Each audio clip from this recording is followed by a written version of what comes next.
from the vault, high atop the pastoral center of the Diocese of Camden, you're listening to Talking Catholic. Hi, everybody, and welcome to another edition of Talking Catholic. I'm Jen Morrow, and with me today is Mike Walsh. Hello, Mike. I'm sleepy. You are sleepy. He is resting his face on the microphone in case anybody heard this weird corduroy pants noise. Wow, that is a throwback. Right? Do people even know what corduroy pants are any longer? That's sad. Although I did just see them I was walking through Target, and my son refuses to wear jeans.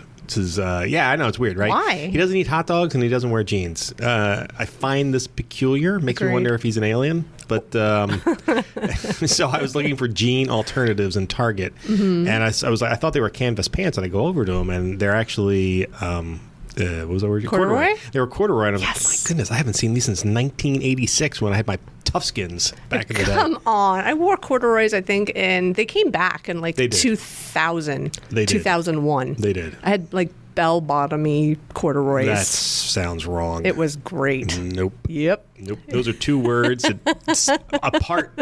Nobody wants to hear it. Certainly not together. They weren't full-blown bell-bottoms. They just kind of had a flare at the bottom, and they looked really good with boots in the fall. Okay. I could see them working with boots. Yeah. I don't own boots. But anyway, corduroy. Corduroy. Anyway, so I like them. So they were there, and I went, corduroy. I'm not making them wear corduroy, because I got flashbacks of my corduroy days, and from 1976 to 1986. You would have been 4 in 1976, wouldn't you? Yeah, I still remember the terrible pants my parents put me in, and I remember that it said Toughskins and Husky on the back, which Husky. meant I was a large fellow in very durable pants. At age 4? At age 4. I was a big baby. I was an adorable baby, though. I saw my baby picture recently. I was like, geez, that was my high water mark right there. Oh, you peaked at age 4? No, apparently I peaked at birth. It's literally been downhill since then. Oh, I forgot to tell you, I ran into a fan. Oh. Well, we're going to talk about these guys a little later, but I was out on a photo assignment, and I feel so bad that I did not ask the woman her name. I'm sorry, dear listener, that I forgot to ask you your name, but I was out shooting Disciples of Mercy winners, which we'll talk about in a little bit. Mm-hmm. And as I'm walking into the room where we were shooting this group of people from St. Vincent de Paul Parish down in Mays Landing, one of the women sees me walking up and goes, "Are you that Mike Walsh from the podcast?" Yes. I was like, and I was actually caught off guard. I did not really know. I don't think I handled it well. I made a joke and stuff like that, as I would ordinarily do, but it was so sweet that she recognized. I don't know if she recognized my name, my face, or the voice, but she recognized me. It was so sweet. That is awesome. That is my first ever recognized on the streets. Oh my gosh. So that was nice. Did you admit that it was you when she said, "Are you that Mike Walsh?" I did. Right, Well, good. I'm glad to hear it. You know, in these circles, I'd like to believe there are not that many Mike Walshes. I am really excited to hear this news, though. And the thing was, we were so busy setting up this photo shoot. What I wanted to do was also ask her, so who is your favorite of my co-hosts, just to see who would win. Yeah. And I forgot to ask. Probably Mary. She looked like a Jen fan. She might have been a Carrie fan, but she looked like a Jen fan. I'm not sure. Really? But then again, that's true. There are a lot of Mary McCusker fans from back in the day. Yeah. And the thing that works against Mary and Ella is that she doesn't co-host that often. Right. So she's only on once, maybe, every 1 or 2 months. So we don't hear her voice. We're going to have Mary and Ella on more. Well, she is due. I'll tell you that. We're going to kick you off, and we'll have another Jen and Mary and Ella show. As far as the 4 of you co-hosts could all get together and have a one without me. We could have a co-host podcast. Well, typically, I haven't done one of those in a while. Have I done one since you've been on the board? You haven't been part of a hostful, like a complete hostful. No, I haven't done the hostful. Yeah, no. we have to do we're due for a hostful too. We can also, I think this might either this one is or the last one is officially our 300th episode. We are definitely over 300 episodes now. Right. And I still haven't done a special episode. So no, we've been talking about that. We even thought we were going to do a live one. Yeah, I know. We didn't do a 5-year one last year, and we're due. I don't know. Maybe we'll do a 6-year one in February for the 6th year of the podcast. Listeners, call in. Or sorry, it's not a call-in show. Call in. Yeah, definitely. Email. Call in right now. Mike Walsh at CamdenDiocese.org and ask that we get on this right now. We need either a hostful, is that what we call it? A hostful or live. What we need is a proper live anniversary episode where we invite all of the fans and listeners out to join us, and so we can hang out and have some food, and around Christmas time. Around Christmas, and we could have like a cookie baking contest. Yes, which I'll win. Well, I'll win. I hate to tell you, listeners. You think you're going to bring that up on this podcast right now? She denigrated my baking recently, folks, and I'm still bitter about it. He really is. It's been like 2 weeks, and every time he's telling somebody new the story. No, well, yes, that is true. So, but then I don't know what to talk about. Let's not talk about it. Anyway, it makes me angry. Mike Walsh is a great baker. That's right. So we will leave it at that. I am. And humble about it as well. I am not. I am a great baker. Even if she did insult my Queen is Dead scones 2 weeks ago by calling them a 6 out of 10. 6. I don't bake 6. All right. I was not going to tell the story. Now you told it. Because it bothers me. Because I would not bring in a 6 into my colleagues. I would bring in a 7. I'd bring in an 8. I'd bring in a 9. I'd bring in a 10. But I would give that to my family and the dog.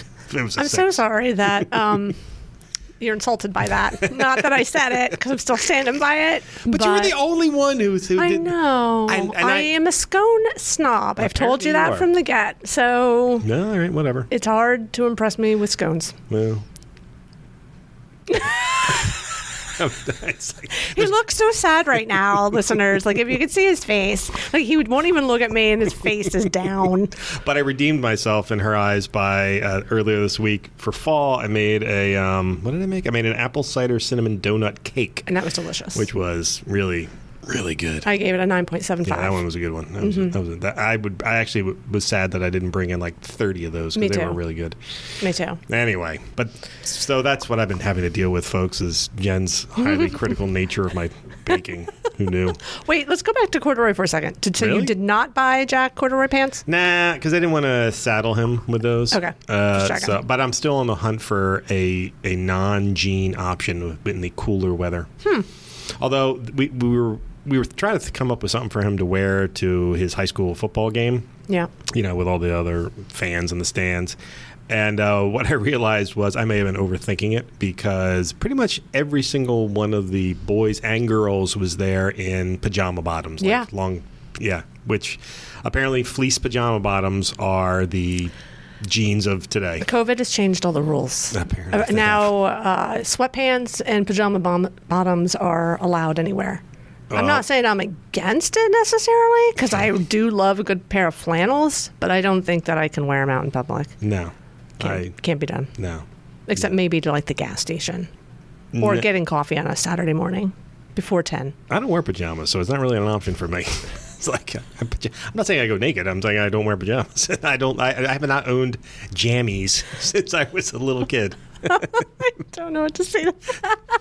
It's probably not something that anyone ever would have thought would be on this podcast, but I have not. I also don't wear robes.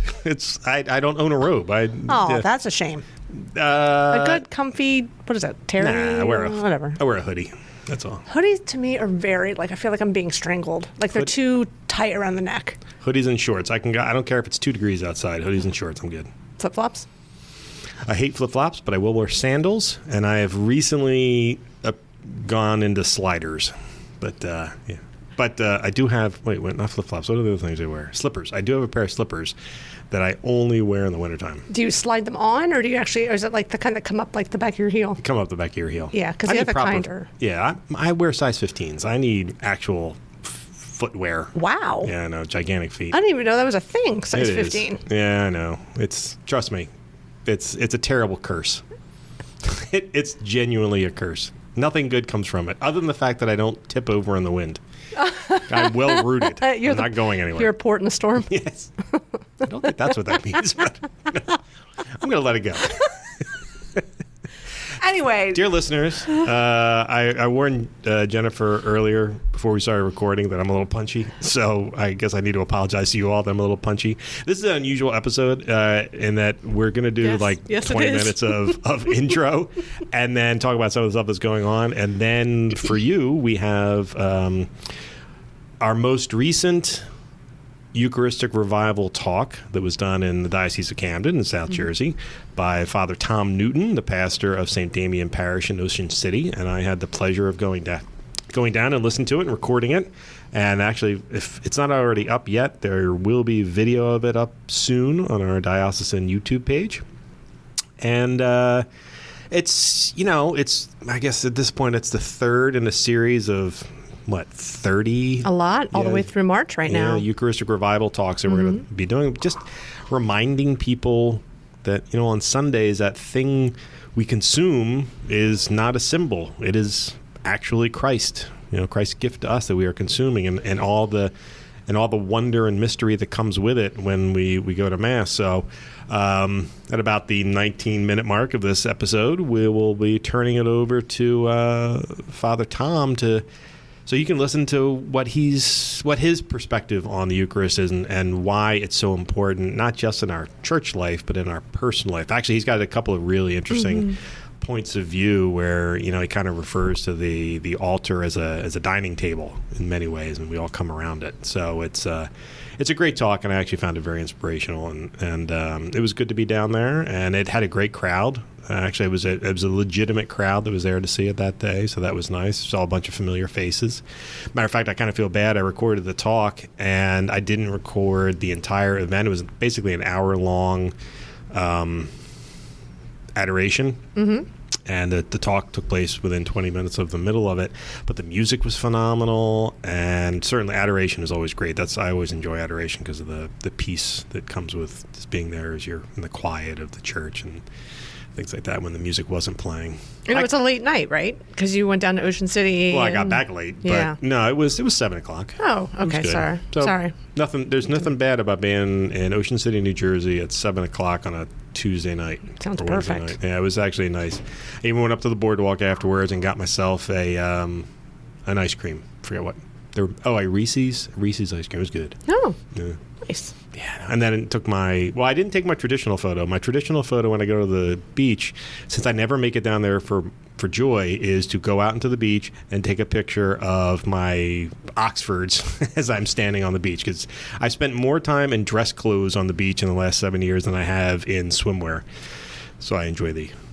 Actually, I got someone complained to me. I didn't put that photo. Instead, I took a couple different photos of the quiet of the beach. If you've never been down on the boardwalk in September, and just the quiet of it, and you can walk the entire length, in peace, and it's very relaxing.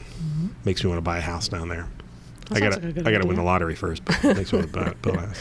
So you have been traveling a lot the last week, and you already mentioned that you were down in Mays Landing taking some photos. I was. And you want to tell the listeners what that was for? So Catholic Charities is having their annual dinner at the end of October. I think it's October 26th. October 25th in Atlantic City at the Resorts. Oh, thank goodness somebody wrote this down. Yeah. At Resorts Hotel Casino. And it's their major fundraiser of the year. So their main honoree this year is Dennis Pullen, the president and CEO of Virtual Health, who has been a great supporter of the diocese, and he took over Virtual Health took over one of our Catholic hospitals in Camden and pledged, and has successfully continued to do so, maintain it as a Catholic hospital, meaning that it's none of its Catholicism has been put upon by modern medicine, in the sense of certain procedures that you might find at other hospitals don't get done at Lourdes because of its Catholic nature. And it's been a good relationship. So he's the main honoree. And then they're honoring 5 groups of people, either individuals or groups of people from around the diocese. So one of them happened to be the volunteers who run the food pantry at St. Vincent de Paul in Mays Landing. But there are 4 others, and I believe you have a listing of them right now. I do. We have So like Mike said, there's 5 individuals, ministries, or groups. We have the St. Rose of Lima Social Action Committee from the parish in Haddon Heights. We have Terry Bank, who is a member of Our Lady of Hope Parish in Blackwood, and she is one of the founders of KIDS, that's KIIDS, which stands for Knowledge and Information About Individuals with Down Syndrome. Then we have Gerald Washko, who is a volunteer at Holy Angels Parish, a long-time dedicated volunteer. As Mike said, the St. Vincent de Paul Parish Food Pantry in Mays Landing. And then we have Holy Cross Parish's Feeding Ministries out of Bridgeton. And we had the pleasure, actually, of taking some photos of Miss Stephanie Robbins, who's one of the Feeding Ministries coordinators of God's Giving Hands food pantry. And so it should be a great night. I'm looking forward to meeting all of these groups and people at the event. And since I've never been to a Catholic Charities Awards and dinner here in the Diocese of Camden, I'm looking forward to it. Yeah, it's a good night. It's formerly known as the Justice for All Dinner, now called Catholic Charities Annual Dinner. And we felt that was a little bit more descriptive. And if you want to learn more or perhaps attend yourself, or if you're interested in donating to it, you can go to catholiccharities.camden.org to learn more. It's a great event. And then, let's see, we got about 4 more minutes before we got to turn this over to Father Tom. What else is going around? So we should also mention that October is starting now, or has started by the time you hear this. And in the Catholic Church, October is also Respect Life Month.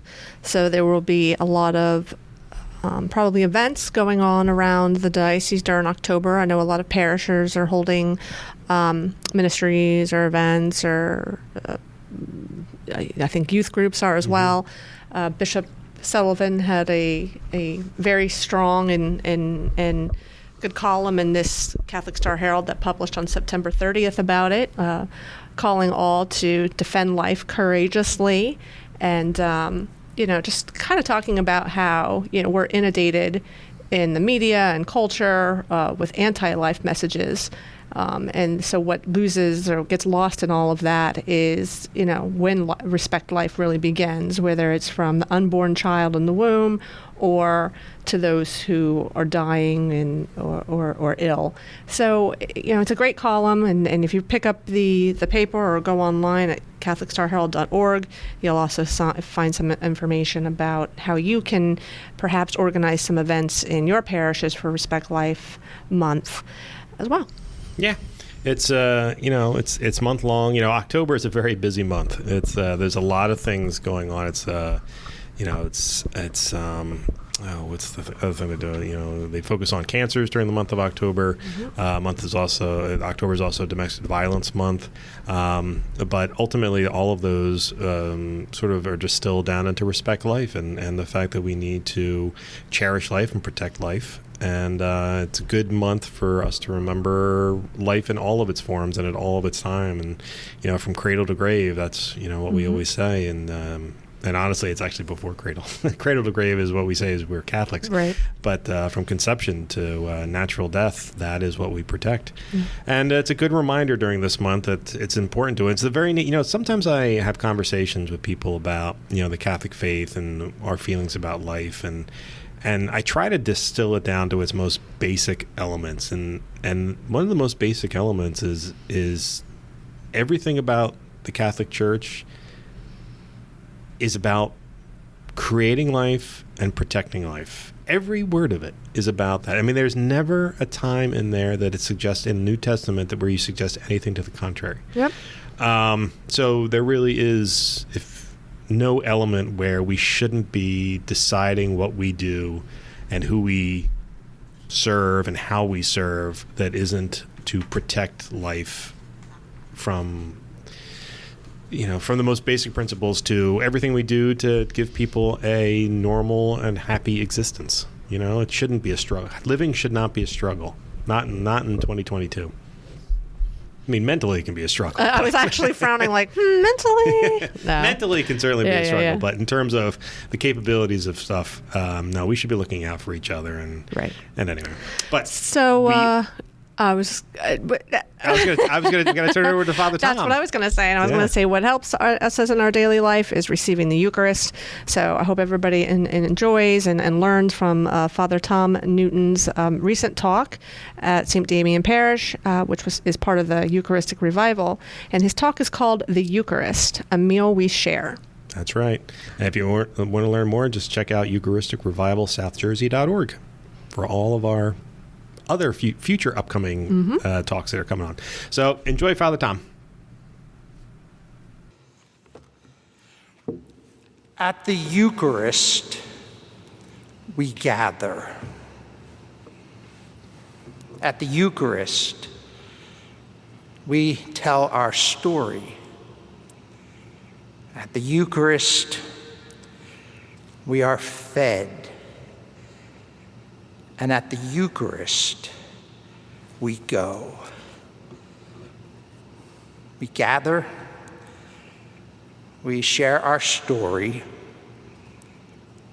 we are fed, and then we go. I know there are many, many aspects to Eucharistic theology, but I would like to begin and focus tonight on the beginning. What did Jesus intend the Eucharist to be? That, to me, is the most important question. And in answer to that question, what did Jesus intend the Eucharist to be? At its core, the Eucharist is a meal. A meal. Look at the origins of the Eucharist. Jesus gathered with his friends, with his disciples, and he ate. And then after they ate and had their fill, he took the bread, he said the blessing, he broke the bread, and then he handed it out to his disciples and said to them, take this, take and eat. This is my body. And then after the dinner, he took a cup filled with wine. He passed the cup around the table and he said to his disciples, take this, take it, and drink. This is my blood. And then he said, whenever you do this, do it in memory of me. The fact that the Eucharist is a meal is readily apparent when we gather in a church. Just look at the configuration of the church. The focal point of all churches is the table. The table, which is in the center of the sanctuary. And that is what it is. It is a table. But it's not just an ordinary table. It is an altar. It is oftentimes bigger, larger than the normal dining room table. It's most often covered with a fine linen cloth. It's set with the finest tableware, cups, chalices, plates, made with fine materials. But the Eucharist is a different type of meal. It's not like an ordinary meal. It's not like we grab some breakfast or grab some lunch. We take a few things, we gobble them down as fast as we can. We oftentimes eat alone or maybe with a few other people, and then we quickly move on with the day. I oftentimes go to Reddy's, coffee shop here in Ocean City, for breakfast in the morning. I usually go alone. I like that.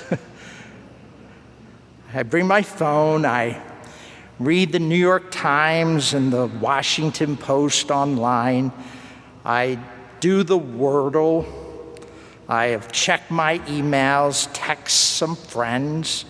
I'll look at my calendar and see what I have to do for the rest of the day. This is a meal, sure, but it's not like the meal we celebrate in our churches every Sunday. Think about the family meal of Thanksgiving or Christmas. What happens? We gather, we share our stories, we eat, and then we go, just like we do at Mass. Hopefully, when we gather with our families, we gather joyfully. We greet one another. We hug one another. We're happy to see one another. We oftentimes have conversations, one-on-one, or a few different people gather to converse. And then we partake of delicious food. And maybe because a member of our family may be struggling, or maybe because a member of our family may be an addict, or because a member of our family is a sinner, or because our daughter hasn't been around for many, many months, she's been away. Do we ever really say to those people, "Don't come home"? Do we? Are we that uncaring, that unwelcoming, even though people in our family are struggling? Do we say, "Don't come"? Don't come. We don't want you. Man, don't we have to get to a really, really, really difficult point to say that to a family member? I don't think so. I don't think we say that to people. I don't think we say that. Or do we say, well, maybe you can come, but we're not going to give you anything to eat. You can sit there, but you can't eat with us. Do we do that in our family?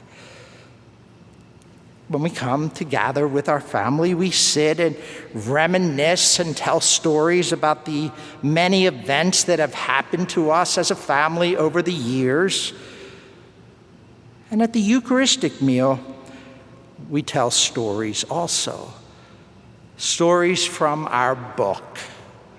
Stories about Jesus and our mothers and fathers in faith. During the Liturgy of the Word, that's what we do at our meal. We share the story. And then hopefully the minister at the Mass tries to take Jesus' story and connect it to our story. That's the purpose of the homily at the Mass. It's not a teaching. It's to say, this is what Jesus said, and this is how we might be able to try to apply it in our lives.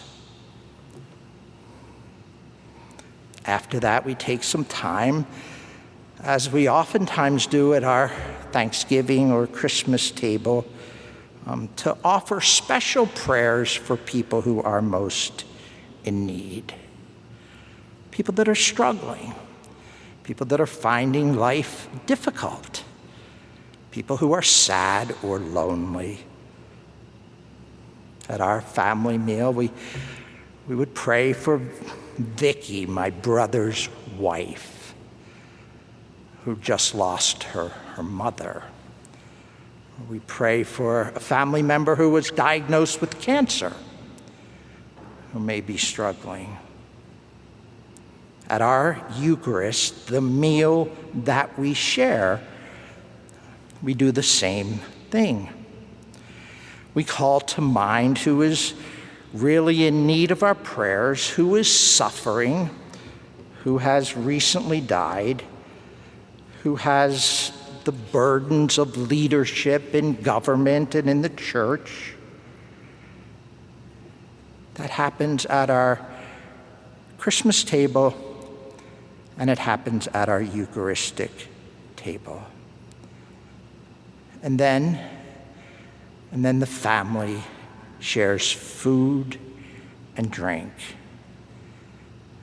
And at the Eucharistic table, our family shares the body and blood of Christ. A meal, a family meal, and a Eucharistic meal is a time of togetherness. When the community gathers in church, it's the Christian community, which includes old people and young people, men and women, boys and girls, upper class, lower class, gay and straight, rich, poor, all held together in a holy communion. All held together in a holy communion, united in our belief in Jesus Christ, united in our Christian faith, united in the true presence of Christ at the Eucharist, and united in our common sharing of the bread, the body of Christ, and hopefully one day again, hopefully, the cup, the blood of Christ. The Eucharistic meal that we share is inclusive. When Jesus fed the crowd of 5,000, it says in the scriptures that all who ate were satisfied. No one was left out. In the parable of the great feast in Luke's gospel, the master extended his invitation to those in the streets and in the alleys, along the highways and byways. He extended the invitation to the poor and the crippled, the blind and the lame, the saint and the sinner. The saint and the sinner. All are welcome. All are welcome. A meal provides nourishment. At the Eucharistic meal, Jesus feeds us with his flesh, which is true food, and his blood, which is true drink. And just as physical food sustains the life of the body, the one who receives the Eucharist receives sustenance for the soul. Jesus says, "The one who feeds on me will have life because of me." The Eucharistic meal that we share is also a meal of forgiveness. Forgiveness. If there have been disagreements or hostilities, those who share a meal lay down their hatchet. They reconnect with one another. They heal and move ahead together. An old spiritual director of mine used to say, if you don't get forgiveness, you don't get the gospel. Forgiveness. Jesus regularly ate with sinners. He befriended them, he forgave them, and he offered them a new beginning. At every Eucharistic meal, we all admit our unworthiness. We are all unworthy, and for some people to think they are unworthy, but I am not unworthy, is not the way of Christ. We emphasize our friendship and our coming together and our forgiveness of one another. The meal is also about service. We gather, we proclaim, we eat, and And a most important part of the Eucharistic meal we share is that we go. Go. Get out of here. Go out into the world to serve the needs of other people. Jesus explained who's greater, the one seated at the table or the one who serves? Let us serve one another. At Mass, the priest serves in the person of Christ, and the priest serves the meal in the name of Christ. And then we go in peace. Don't hang around. There is work that needs to be done. Don't spend all day in church. Get out of here. Go, because people need ministry. The poor need to be cared for. The hungry need to be fed. The sinner needs to be forgiven. The prisoner needs to be visited. The dead need to be buried. The sad need to be consoled. The addicted need help to recover. The lame need help to walk. We have work to do. So we go. The Eucharistic meal is an invitation to believers to serve other people. And lastly, the meal we share in the Eucharist is a foretaste of the banquet promised to us in heaven. Jesus said, "Whoever eats my flesh and drinks my blood has eternal life." Whoever eats my flesh and drinks my blood has eternal life. The Eucharist is a meal we share. We gather, we proclaim, we eat, and we go. That is the meal we share.